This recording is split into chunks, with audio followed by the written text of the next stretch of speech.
reaching the finale at this point. Well, the weird pseudo halfway point finale, like, you know what I'm fucking talking about. So we're rapidly approaching the super secret, real, true evil boss who was behind everything. But first we've got... Was it Sigma? Spoilers, it was Wily. No, it's Sigma. Oh. Whoa! You almost got me there. Who'da thunk it? For like 3 seconds? It's actually Bowser. That'd be adorable. But, yeah, so right here is kind of like the only farming area, and this is just a great example of how not good the health drops are in this game. Like, I know that... Oh, well, there goes my book. I know that in certain other Mega Man games it's kind of hit or miss, but this, I think, is verging on, like, being as bad as it was in, like, Mega Man 1, where it's just like, please, I don't need points! Like, give me something tangibly helpful. I'm dead. And that's about how the playthrough goes. So yeah, it's everybody's favorite. Oh no, question marks. Yeah, question marks is my favorite character. Who could it possibly be? I know your bullshit. It's you. He's in Christmas colors. Pretty appropriate. Yeah. As of recording time. As of recording time, not so much posting time. Don't even worry about it. But yeah, so this is where the plot starts to get, like, not... What? Sensical. Is this supposed to be reconstructed past data, or is this actually fucking Sigma? Legitimately, I do not know. I see. Like, I mean, I guess in a way you could say that, like, he's a computer virus, so the reconstructed past data is doing something, but, like, it's not doing that. Like, I don't know. This game's plot is just a complete enigma. It's really bizarre. But yeah, so it's the standard Sigma fight. He's a lot slower, and it's a bit of a pain in the ass to fight him. For whatever reason, you can use the charge shot of Electric Spark really well on him when you can't really do that very well in the original Super Nintendo one. I don't know if that was to make it so that the charge shot had more to do, or because there was some kind of, like, damage balance thing they had to work on, or it was just an oversight or what, but it's real helpful. You do it in a fraction of the time, so I absolutely encourage anybody playing it to just, like, fucking unload with it. Otherwise, it's just the same general strategy of, like, alright, here you go, just, like, jump up in the corner until he stops. Because the Hadoken won't do it. The Hadoken sucks. So, it's easy to get, but not really helpful. Which is a shame, I guess, but not at the same time. Like, it doesn't really detract anything from me. I want to fight an 8-bit Velberger. I don't remember if you do that in Extreme 2 or not. I don't think you do. That would be neat, though. Well, that was tough. Yeah, so there's that. Nice try. Just, Sigma, you're so full of shit. Oh, he has high heels. I think that's because of... I think that's supposed to be like some disc thing on the side of his boots. Yeah, probably. Alright, so now we've got this weird plot text where it's like, we've been spotted. It's like, I don't... What do you mean? Yeah, like, what does that mean?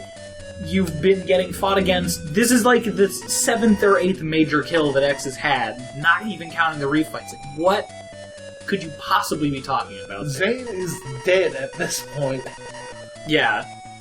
Like, it isn't really... And, like, Gimo reacts to it, too. He's like, how could you do this? You're like, I hate you now. And it's like...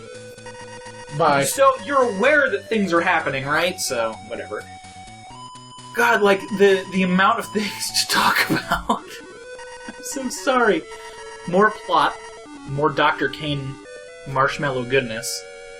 It fills my heart with warmth. It really does. Seeing Marshmallow Kane. It's just so delightful.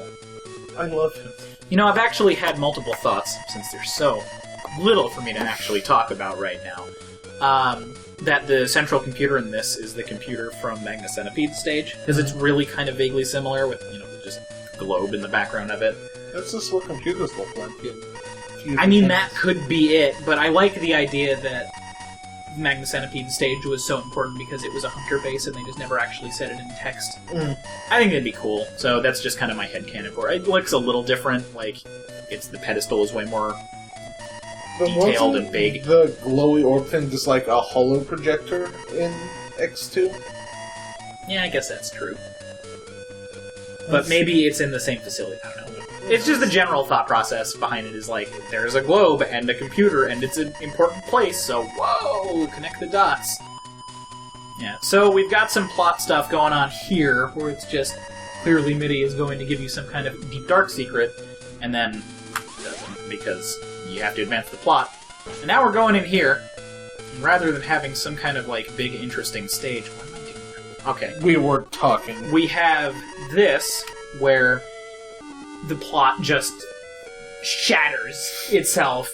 So X went into the mother computer? yeah, so from what I'm understanding, based on the plot as presented, you've been going into the computer on these missions to defeat past beta to kind of like slow down the hacking attempts, and then you find the hacker. So X mentions like, okay, I'm going into the computer core one last time, and then the hacker is in it, I guess, or something.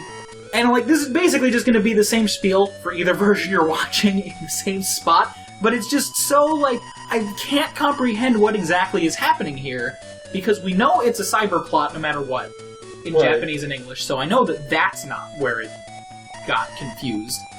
And then, fucking, this happens, where I think I'm, stalling to say this happens in that. Yeah.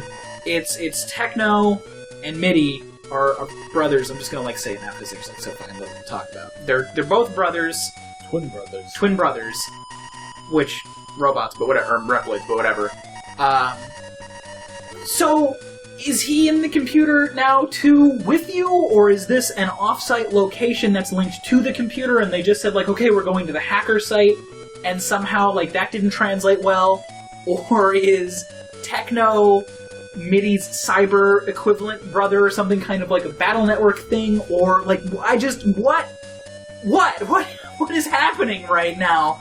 And then like X was talking about destroying the hacking machine, but he's inside the computer, or is he? And it's just like it's so convoluted. Like everything was generic and poorly translated up until this point, but still raising up and making sense. I'm in the Matrix. Woo. Yeah, exactly. Like I'm reliving past experiences in the computer. This is hackneyed, but whatever. And then it hits this point, it just goes insane, and there you go. And that just makes more questions come up. Is like, why are things still happening after all of this? And just this should be the final story's ending. Yes. But it isn't. This is the first story's ending, so... Then, like, after the credits, or like just before the credits, it's like, thanks to X and Zero, you saved Computer World, or whatever. And, hey, what the fuck is Computer World?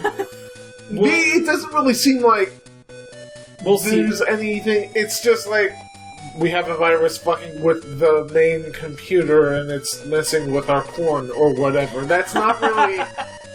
There's no real stakes there. I mean, the stakes in this instance is that we already know that the entire globe is computers now, like even forest control and shit like that. So it's just like, the planet has become so integrated with technology that a bad virus would just ruin everything. So that makes sense. It's just not presented. And just, like, there's nothing even else to say about what's going on right now directly. It's just like, no, brother, don't die! But then he does anyway. So, maybe it's not we're going into the internet to fight a virus. Maybe it's more like we're going into the Digi-world and these guys are Digimon or some bullshit? Yeah, but that's the thing, though, is, like, Techno isn't...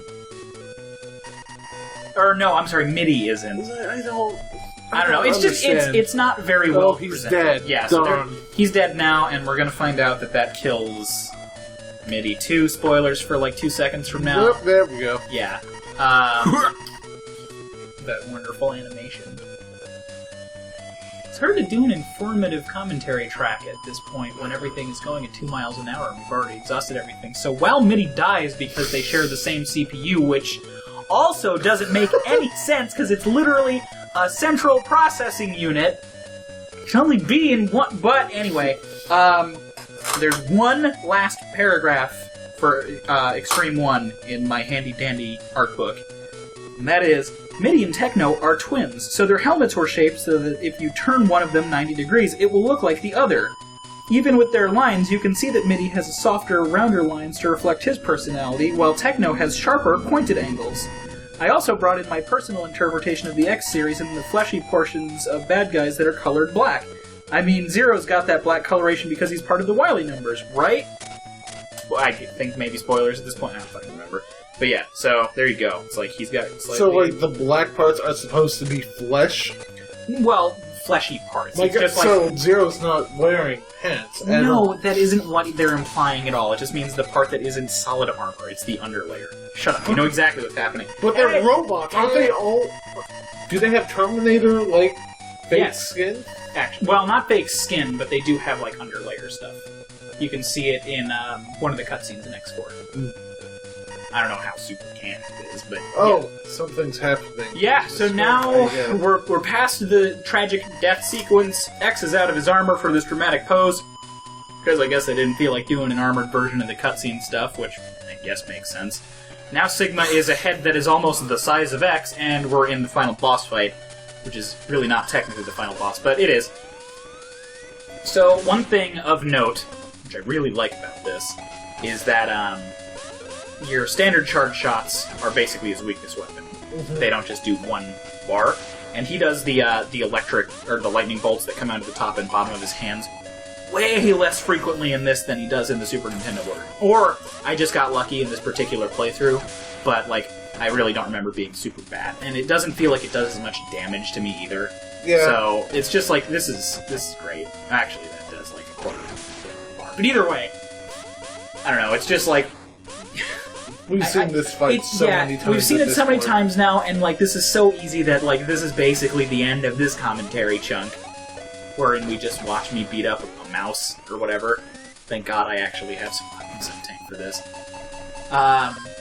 Which, you know, doesn't do much, but... It was enough to get me through the day. Hooray! Yay. Sigma's been beaten, except spoilers, he's also in the second half of this game. I like how they handled the diverging plot thing, or the double...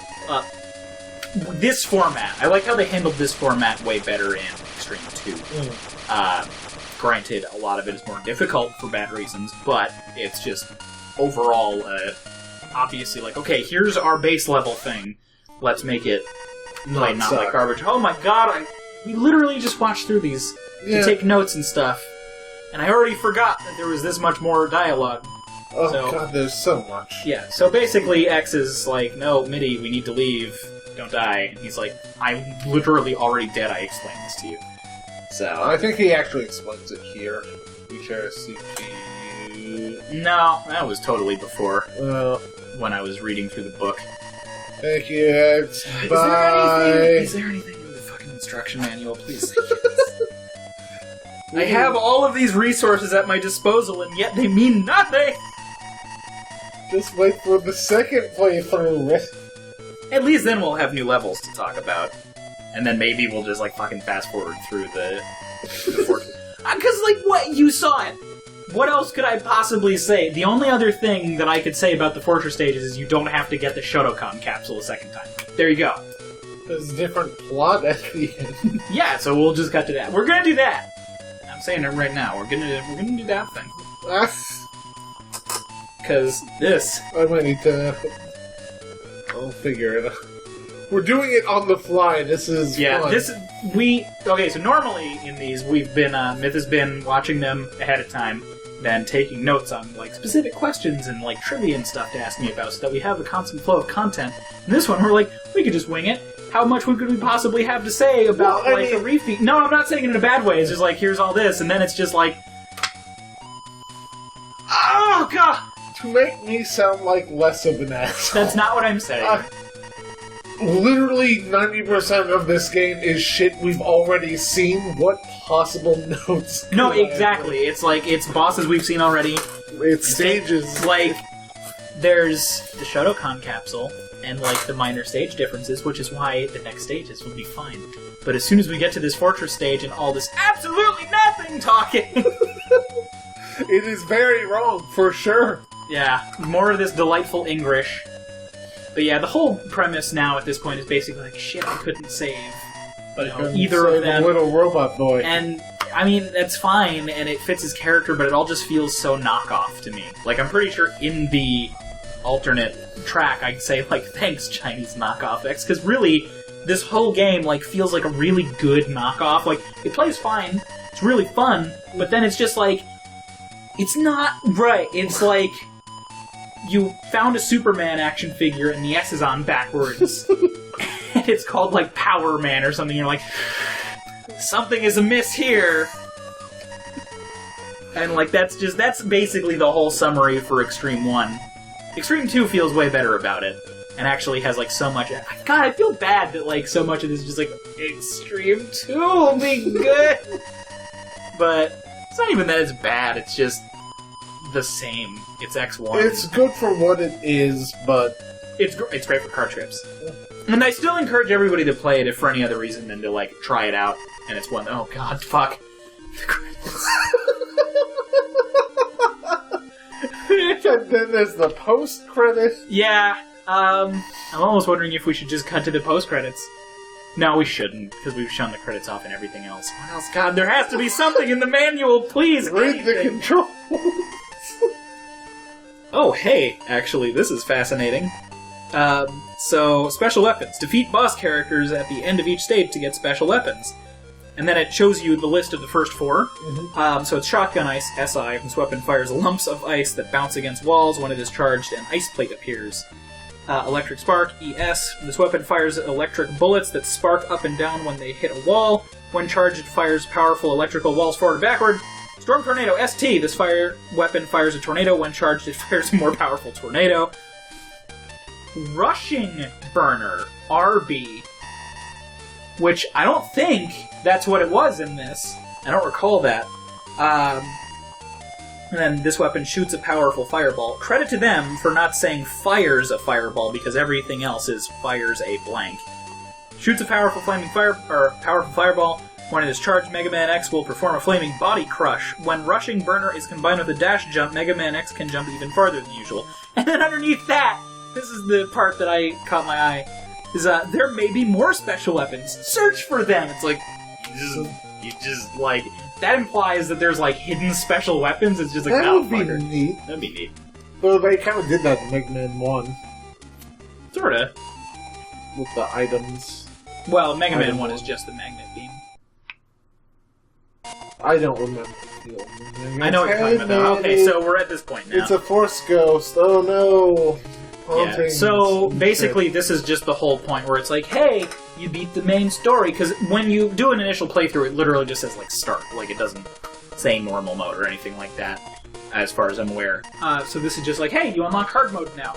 Hard mode is a bad wording for it. Because what he's going to explain right now is hard mode is just the next 4 bosses, like I already mentioned a couple times. But you keep all of your current equipment. So you have all of the armor, the 2 sub-tanks, all the heart tanks that you picked up, all the special weapons and everything, including in the intro stage. You're going through Central Highway, like, half completion. It's like, this mode is much harder now that you're, like, armed to the teeth with all of these abilities and make, like, just everything inconsequential. And even right here, he says, so you'll be prepared even when hard enemies face you. It's like, well, then it's not a hard mode, it's just the second half of the story, which, that's fine. And, yeah, so... Directed by Hideo Kojima. That's the first half. We'll see the second half very shortly.